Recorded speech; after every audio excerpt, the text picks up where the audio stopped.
Welcome all to another episode of Corporate Underground. Today's episode is going to be on luck. I thought that I would throw in a controversial episode until AJ did swearing last week, so thank you for stealing all my thunder. So I wanted to talk about luck, and I'm going to have this more of a conversational episode rather than going into it. But I believe it's all stems from a video I watched recently. I'm going to link that in the description below. So watch that, either pause and watch it or watch it after. But I believe that luck or chance play a role in our success and everyone's success. But we never talk about it. We never want to say, when someone wants to do an interview about, why you're here and why you've been so successful, and you'll never ever hear someone say, I got lucky. And why? Well, obviously, it's a discredit to all your freaking hard work that you've done. But once you hit a certain level, like if you're talking about like Olympic athletes, like once you're in that top percentile, the chance of winning, there's a chance. So did the person that win happen to be lucky? Did the guy, my favorite one is the Aussie Bradbury. that what was his name? Bradbury. Yes, Bradbury. now he deserved that. He was a very good skater. He was at the freaking Olympics. Okay, so you can't say he only won because he was lucky. It's just that luck was so obvious in that situation. Mr. Lucky, can I put to you that he only won because he was lucky? Yes, but I would say that there's a lot of other people that win or get to where they get because of luck. But I believe luck only plays, let's say, a few percent. All right. But once you have 10,000 people that are all the top of their industry, if you add 5% of luck to the equation, if you pick 10 winners, that will change who wins. It's just mathematics. Now, obviously, no one wants to give luck credit, but I actually believe that it is important for us to give luck. Like, AJ, do you think that you could ever give luck credit to your success or where you are? 100%. I've spoken about this a lot. I've said it on stage a number of times. There are numerous occasions on my nearly 30-year journey now where luck played a huge part in what ended up happening. I'll give you a couple of really super quick ones as an example. The first business I ever started at 18, I started because a guy, it's not even a friend of mine, a guy I went to high school with became an elite athlete in extreme sports. I didn't even know what extreme sports was. He came home from overseas and said, can you look at a contract for me? Because I just got into a uni course from which that was relevant. I looked at a contract and that led to a business that I had never previously thought about in a market I didn't understand. So that's the first thing. It was lucky that he came and asked me because I had no real previous relationship with him. The second part is that industry that he asked me to get involved with was tiny when he asked me to get involved with it. But I happened to be on the cusp of this extreme sports market exploding with the X Games and Tony Hawk skateboarder game, and all this stuff was going on that I didn't know and didn't understand. And I got to ride that wave of growth that was entirely independent of anything that I had put into it. It was just pure luck. One of the things that you, AJ, that you actually would have worked particularly hard. Yes, it came across. And I know so many people that say, oh, look, I don't know anything about this. I'm staying out of it. The thing that I've found working with people is that it's that they put themselves in that position and then they take action on that position. And most times they work very, very hard on that position. And luck has a component of it, but the harder they work, the luckier they get. I don't disagree with that, Matty. I don't disagree with that. Don't get me wrong. I'm not suggesting that all success comes down to luck. I'm not suggesting that at all. And I don't think I'm particularly talented, but I work my ass off, right? I know that. I have a phenomenal work ethic. However, that first example, had I decided to get involved, or had I been lucky enough that this guy asked me rather than one of our other friends, and I've got this opportunity, that market could have gone nowhere. You know, when I got into it, it was a $12.5 million a year industry. When I got out, it was a $13 billion a year industry. And that was stuff that was happening around me that had nothing to do with me. And that was where the luck was. So the opportunity that it I can also created say for if it wasn't growing like that, you wouldn't have stayed there. So you would have taken that actionable service somewhere else. So if it was only you would have done that and gone, well, there's nothing in this, I'm moving on and taking that experience. I get what you're saying, it's not all luck. But I mean, I think it's a lot smaller than people make out. I mean, like Tony's point with it, out of 10,000 people that's going to come through, sure. But the fastest runner in the world is named Usain Bolt, or the person that you would know as Usain Bolt is the fastest runner in the world. Who coaches him? There's lots of fast runners out there. There's lots of people without. Who coaches Usain Bolt? Yeah, Just wait for a second. Nobody knows, but he has more world champions, more gold medals. He's trained more people to get him. Even Usain Bolt will turn around and say that without him helping me to get to where I was, I would have probably been in the seconds or thirds or the fourth. So you see some luck in there, sure. But there's also ways that you made this happen actionable. But I reckon there is a distinction there as well. So as somebody who was training in the same race that Usain Bolt is the world champion in, and for a long period of my youth, I thought I would go to the Olympics to run the 100. And it wasn't until I got to 17 that I realized I wasn't going to make it. But up until that point, I was training 5 days a week. I was running in the 10s, in the 100s, and I thought I was going to the Olympics. And there's no question that everybody works as hard and everybody trains hard, and but there's also other things, and maybe this is part of the luck, that there is a physiology. I'm a very short white man, so the chances of me being a superstar 100-meter runner diminishes significantly, right? And so part of the luck in some instances is that you have a physiology, and you inherit from the people who came before you, your parents and grandparents, a body that enables you to do things that other people can't do.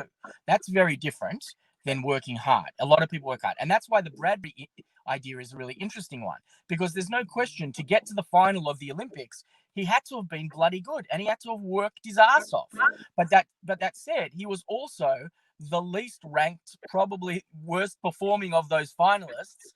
And had all the other competitors in the race not fallen down, he was coming last, right? And so there is luck as part of it, but then another part of it, as you've already said, is that he had to have been good to get there. But the luck it's not like this absolutism that everything is luck or nothing is luck. Little lucky things happen that can change the course.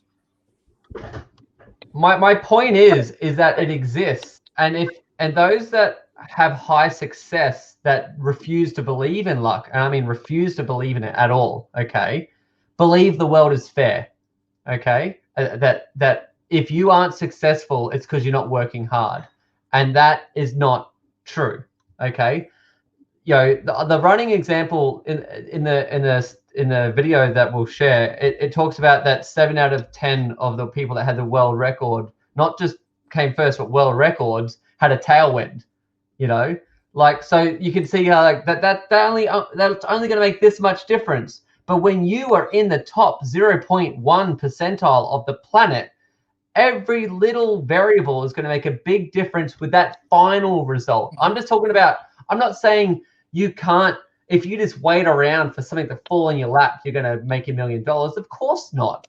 But when competition is fierce, then you have to contribute that there's going to be a percent of chance that will get you to where you are. And I believe that if you give, the reason I always said I make my own luck, because I've had a lot of shit happen in my life. So I'd say, this is last week's episode rubbing off on me and making me swear. I would say that I would always say I make my own luck, and that's because I freaking work hard. I don't want anyone thinking I got here just because things fell into my lap.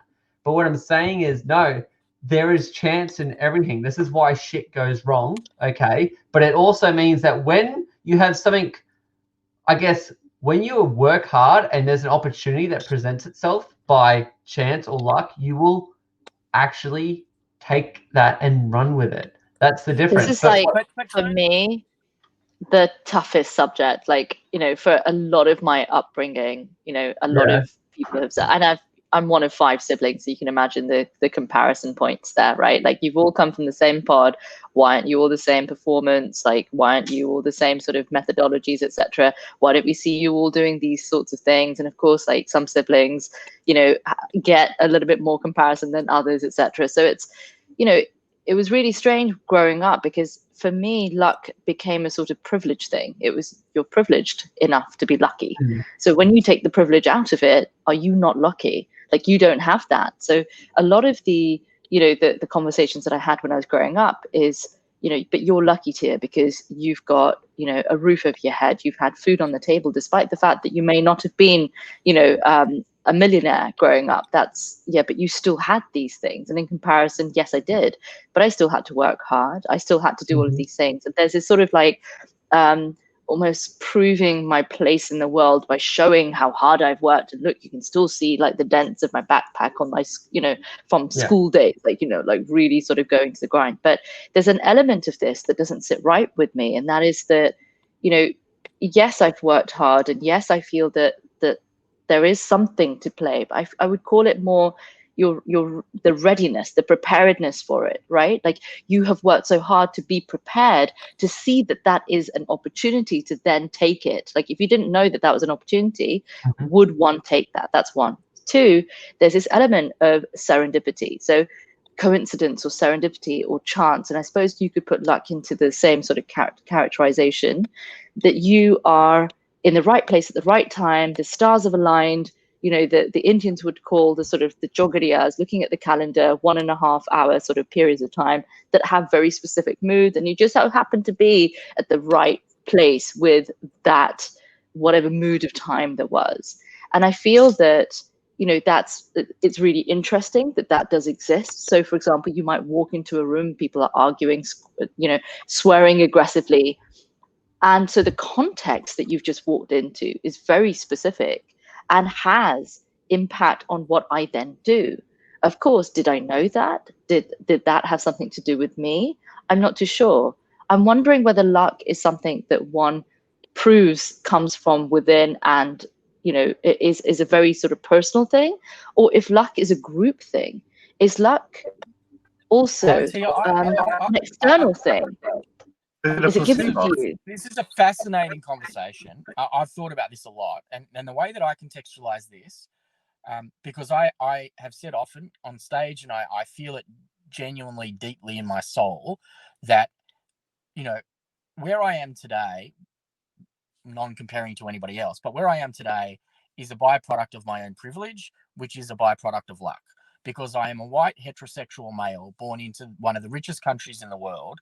And I had no say about that, right? And I often think that could I have done the things that I've done? Would I have done the things that I've done had I been born in a slum in India, or in a war zone in a refugee camp somewhere? Is it me that has driven these outcomes, or is it the circumstance and the environment that has allowed me to drive these outcomes? Because I don't think I necessarily work harder than anyone else, despite the fact that I work hard. And I don't think that I'm smarter than anybody else, despite the fact that I'm privy to a lot of information that others aren't there to hear.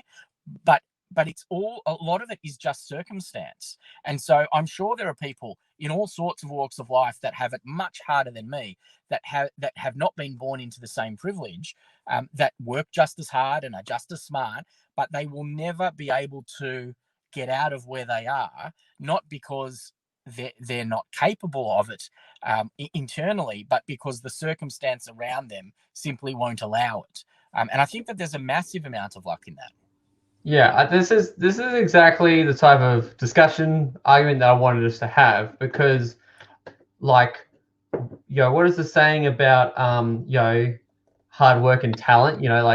Hard work gets you going when talent doesn't show up, or whatever it is. My wife's gonna hate me for screwing up this saying, but you need to freaking work hard if you're ever going to get to that achievement. And AJ, one of my perfect examples for anyone saying that luck doesn't exist is, well, if you wanted to be a CEO, what are your chances if you're born into a certain countries? Like, if you wanted to earn over 100,000 or earn over $1,000 US a year, there are certain countries where that's just not possible. So like that is like a black and white version of it. Okay. I guess what I wanted to point out is that if we focus that there is a percent there, I feel it makes you more appreciative. Okay, like I am very thankful for where I live right now, right? But I worked very hard to get here. But at the same time, I can relate certain points that if I didn't have the right person come out and help me at the right time, that would have affected it. Maybe I still would have ended up here, but maybe I wouldn't have. You know what, Tony? It kind of reminds me that your starting position is different. Everyone's starting position is different. It's, arriving into university was a big deal for me because I was the first person in my family to have, gone to university. If you look at both sides of the family, there was one other sibling of my father who did go to university. But up until then, and I don't know much about the rest of them, but, if you go back to the villages, it was a big deal. It's also a very big deal to get a PhD, right? But when at university, there are all of these people that are getting degrees, and all of a sudden, my one PhD is like completely reduced in value in comparison to everybody else's PhDs, right? But they didn't have the same starting point that I did. Maybe they did, maybe they didn't, I don't know.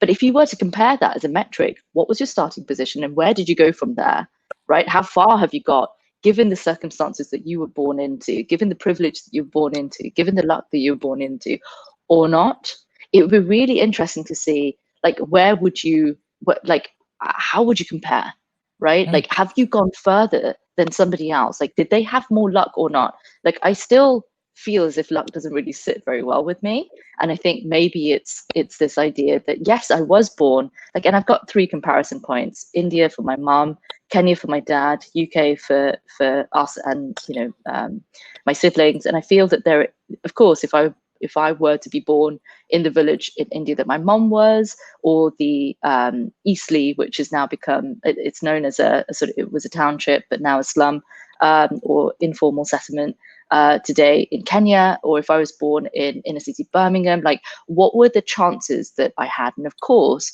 given the opportunity, my mom would say, you were born in the UK to give you a better chance at a better education than you would have had we have been living in India or in Kenya at the time with the circumstances that we had. But ultimately, does it matter? I mean, I'm not being, but are you happy? I mean, are you happier with PhD, or are you happier being in a village surrounded by family and friends and without the stress? Was my ambition capped? Did it really matter if I didn't want to do a PhD? And I didn't want to do a PhD, but would it really matter if my starting point wasn't necessarily where I needed to be? Can I ask you a question? Because that was really fascinating to you. And the more you talked, the more I was seeing a correlation between people who are prepared to accept luck and people who have religious faith. And let me just explain what I was thinking as you were talking, right? So as you were saying, luck doesn't sit well with me. I'm thinking, is that ego talking? Is it that I don't want to concede that I haven't worked hard, or I'm unworthy, or whatever? But I've driven this, I've done this.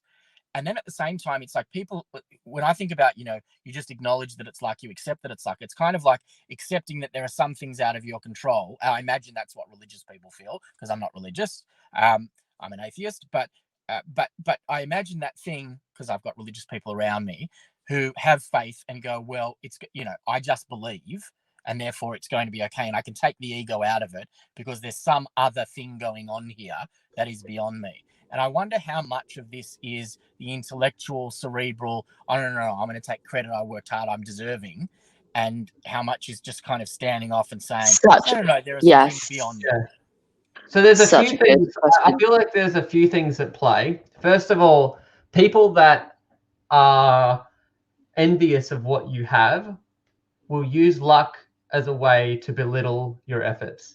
Okay, that's just a fact that exists. All right. Yeah, you're just lucky. I mean, you were lucky. Yeah. You were born with this, and you were born with that. Like, in comparison. That's why those that have gone through crap come from nothing. Like, this is a very different circle than what I'm talking about in general. But like, everyone here I know has fought hard. So this is why I thought this would be a very good, because I knew this would probably piss off a few of you saying that you got lucky to be where you are.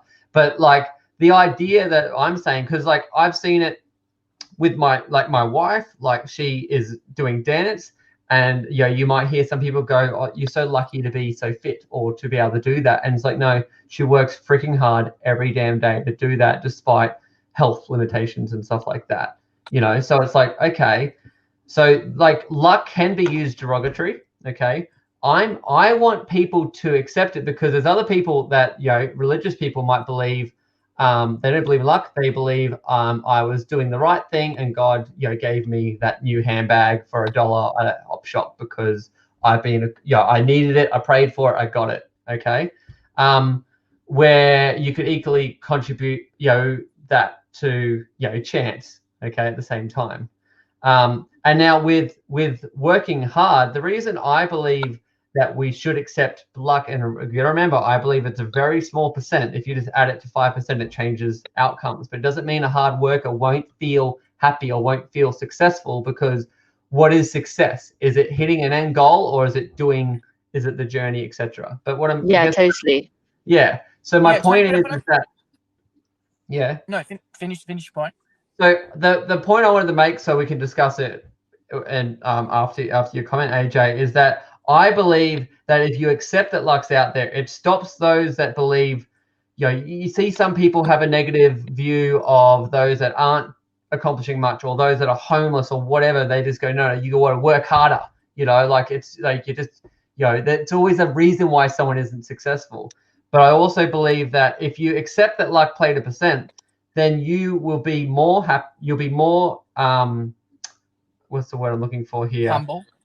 Yeah, humbled. So then I believe that you become a giver. Like I like helping other people achieve things, achieve success. Now, if I was not humble, I believe everyone needs to work hard and get in the trenches. Of course, no one's going to get anywhere unless they work hard. But like having a good coach, like Matt said, those people have coaches. Those people, while they're getting paid, they are still putting in a hell of a lot of effort because they believe in someone, and they are doing things that give that person more luck. They are making changes to that person's life. Okay? I would call that readiness, preparedness, responsibility.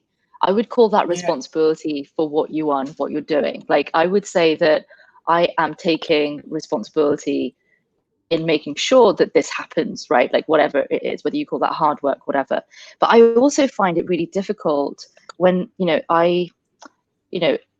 in more recent years, I've become much more agnostic than specifically religious. I've been exposed to 90 different countries, different cultures, different languages, different religions, all the way from indigenous to formalized religious structures. And I find it really fascinating that on the one side, right, if I believe that something will happen, it will. Have I anchored myself to think in that way? I also feel that there is this entire different process of dreaming. It's like dreaming without the nightmares is almost like sleeping and hoping that something will happen in a very specific way, like the American dream. You have to be asleep to believe that that's real, right? So there's this sort of Disneyfication of like chance and luck and, oh, it's all going to happen if I believe in it. And maybe it does, right? It's like this epigenetic shift in the body by believing that the environment is creating you and you are nurturing that to occur. But it still doesn't sit right with me, because on the one side, it's like I've accepted that is a belief system and I have faith in it, and it's maybe even blind faith, but I believe that I'm going to do this and therefore I shall. So but I think there's a point of that, Tia. Again, I think that's exactly right, except it still doesn't explain, and this is the bit, when you say the word luck, when Tone, you say the word luck, I go to kind of serendipity, right? Because luck that is referencing activities that include effort, to me, I think there is that argument, well, that you create your own, and it is, it's a symbiotic relationship between what's happening around you and what you're putting into what's happening around you. But there are things that happen that are pure serendipity. So, my vote, which is the biggest thing I've worked on for the last decade, came about because I met an individual who I met by luck. Now, that person, Hamish Hughes, ended up becoming my best friend in the world, and I've learnt more from him than probably anyone, right? But we bumped into each other by pure chance. So we were both invited. We both happened to go for some periods of time to the same university, and he did his master's there, and I did a very short course there. And it was an overseas university, and they were doing an alumni cocktails event in Melbourne.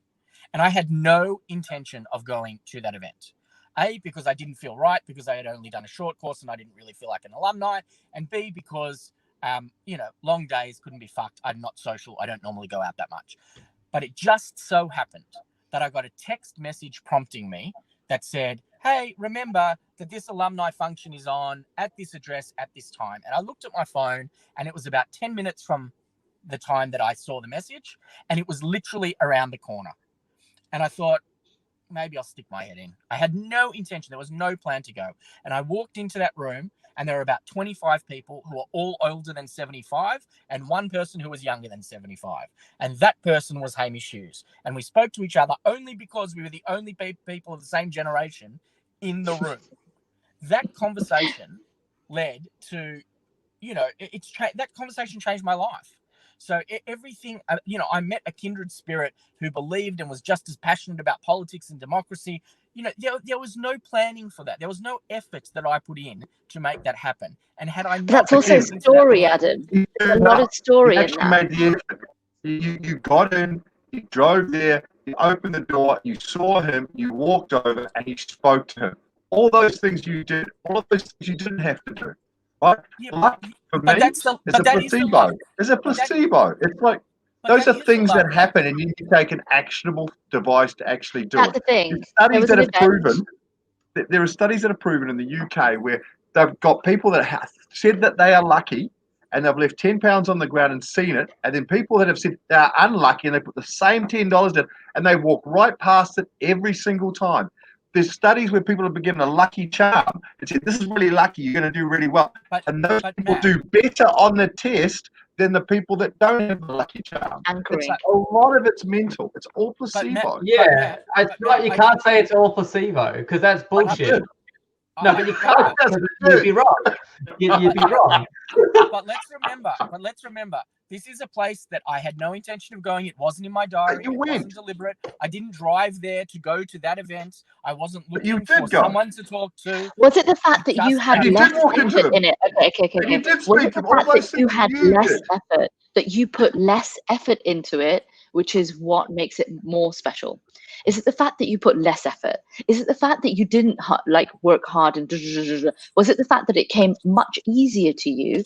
And in context, right? You didn't know that Hamish was actually going to be one of the best people that you've ever met in your life. It was just the fact it was one single event. You went to an event. It just so happened to be the event. And you happened to speak to the person that you acclimatized to much easier. The story of it being lucky came afterwards. Because you didn't know that was a lucky event. You didn't go in there and think that it's lucky.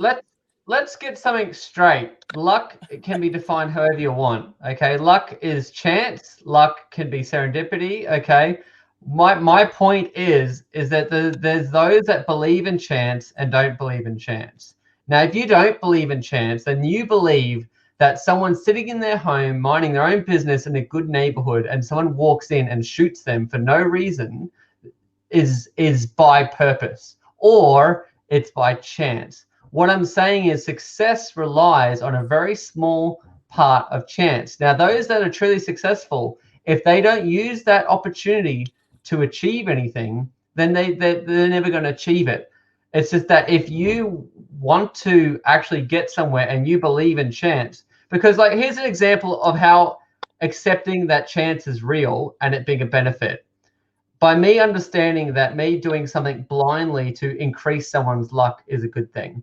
So when you sign up with my company, we do giving actions, and some of those giving actions are giving learning packs to kids in other countries. They're giving micro business loans. You can do all those things.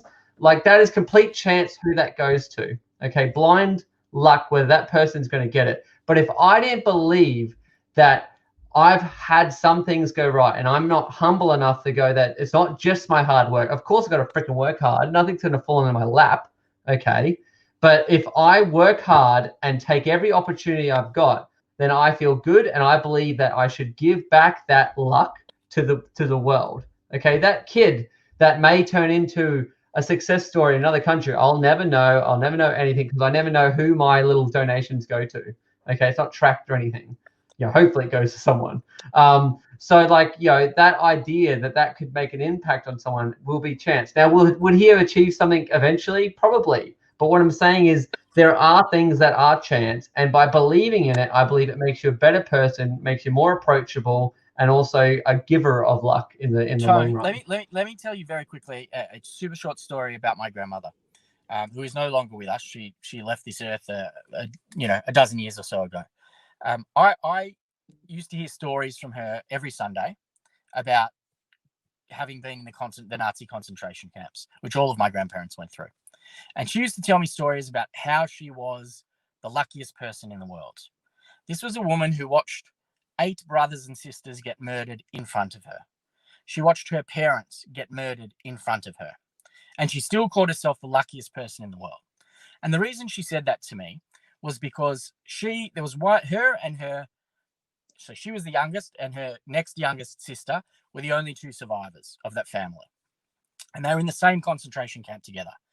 And they one day got picked out by the guards. Well, she got picked out by the guards because she'd fallen over and had bloody knees, and she looked like she was in terrible shape.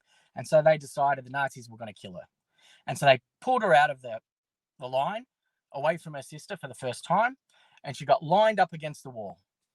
And the firing squad came out with all these other people. And just as they pulled the trigger and killed 20 people, she fainted at the exact moment that the guns went off. And she woke up in a pile of bodies. She woke up hours later in a pile of dead bodies and crawled out of those dead bodies and went back into camp and found her sister again. And both of them survived. And she described to me every Sunday for 15 years why that made her the luckiest person in the world. So luck is how you perceive it. It's not just about success. Sometimes it's about survival. Sometimes it's about the most random things that you cannot account for and you cannot explain. I think on that humbling story, the other reason I wanted to bring this up is if you don't believe in chance, it makes it really hard for those that aren't doing well to accept their place in the world. It makes it very hard when you've had horrible things happen that it was for a purpose, because nothing's more insulting to someone that maybe just watched their family get murdered, that everything happens for a reason. Don't worry that you'll something good will happen to you because of this. Like, no one wants to hear that after they've gone through like a story like that. They want it to be chance. And I believe that if you embody that, and like the other thing is to stop egotistical behavior. Stop thinking just because you're successful that it is only because you deserve it. Like, you deserve it because you worked hard. Okay, that's why you deserve it. But don't think that you can't, like, others aren't doing well because they're not trying hard. They just haven't had their day yet. They haven't had their chance. They haven't fainted at the right time. Like, all this sort of stuff hasn't happened yet for some people. So, Tony, do you think you can ward off bad luck? Do you think that all things are predestined to happen? This is why it's going to happen, or it's just a random lottery of life? Obviously, you can. It depends, because how you said, you give someone a placebo and they'll be lucky. You can change things based on your attitude. If you're going to say, I'm unlucky, shit will keep happening to you. All right. But if you say you're lucky, shit will happen to you, but it won't have a negative impact. But it's still technically a chance happening. Okay. If you have I believe that bad things happen by chance, but bad things can happen by design. If you go somewhere that is dangerous, you will have a higher chance of getting hurt doing something dangerous. It doesn't mean you're bad, you're unlucky. Okay. It doesn't mean you have bad luck if you get hurt doing something that has a 50% chance of being hurt. Okay. Like, that's just what I mean. Chance exists. All right. So that's my point. So like in this country, being born in a country will most likely have a % chance of your success rate. Okay. You can equally have a very bad life in Australia. All right. But what's the chances of that happening versus in a third world country. Well, I'm That's not my going to point. polio. I'm not going to end up with a worm that eats my eyeball. But the thing that also comes down is we all, again, I come back to this thing where I meet a lot of people that are, there's a very quick joke where a man prays to God and says, why won't you ever let me win lotto? And God leans down and goes, well, you haven't bought a ticket. At some point, you've got to put yourself out there to actually be in that place for that to happen. And I see so many people standing around saying, oh, why can't I be lucky? And it's not so much doing the work, but taking the actions or actually taking the risks or going out there and actually going over and walking to that one guy and having a chat with, I don't really like to talk to people. I'm just going to stand in the corner. Everything happens from something. I mean, I got my office feng shuied years ago, and my business partner came in and said, how much does that cost? I said, oh, about 20 grand. And he lambasted me and said, you're an idiot. I can't believe that. The next day I had a check on my desk from a client that we hadn't spoken to for $260,000. We then did feng shui all the offices. It doesn't matter. We just got a check that did all this through. Now, I've got some people that basically work numerology, look at numbers, look at my birth date, do all these sorts of things, and they look into the past and the future and sort of give me guidance. Now, I'd also say that you might not believe in that, and it doesn't matter. Is it a placebo? Does it work? Is my life changing around? All these things have a perception on you and what you can do. Now, whether it works for me, then it works for me. If it doesn't work for you, then it doesn't work for you. But also, if they turn around and say, look, we're going to give you guidance so these things don't happen, or we're going to make this change, well, then that's a life event. But I'm making things happen. I'm making those choices that I'm going to go and do. I'm going to spend that money or make that action or put that through. I just don't. I think too many people rely on luck and hope that one day I've had a bad experience, so I'm going to have a good experience next time. It doesn't work that way. This is my favorite part, is that I believe it's paradoxical that we need to actually believe that we are completely in control of our lives. Okay. I'm not in control of my life. I'm not in control of my day. Okay, we make our own luck and that we work hard. All right. But at the end of the day, we have to be humbled that some things were by chance and that we took those opportunities and we ran with it. And I believe at the end of the day, if you believe that, then do something in your day to help someone else's luck. All right. We're out of time. So thank you very much for joining us for another Corporate Underground. We'll see you next week.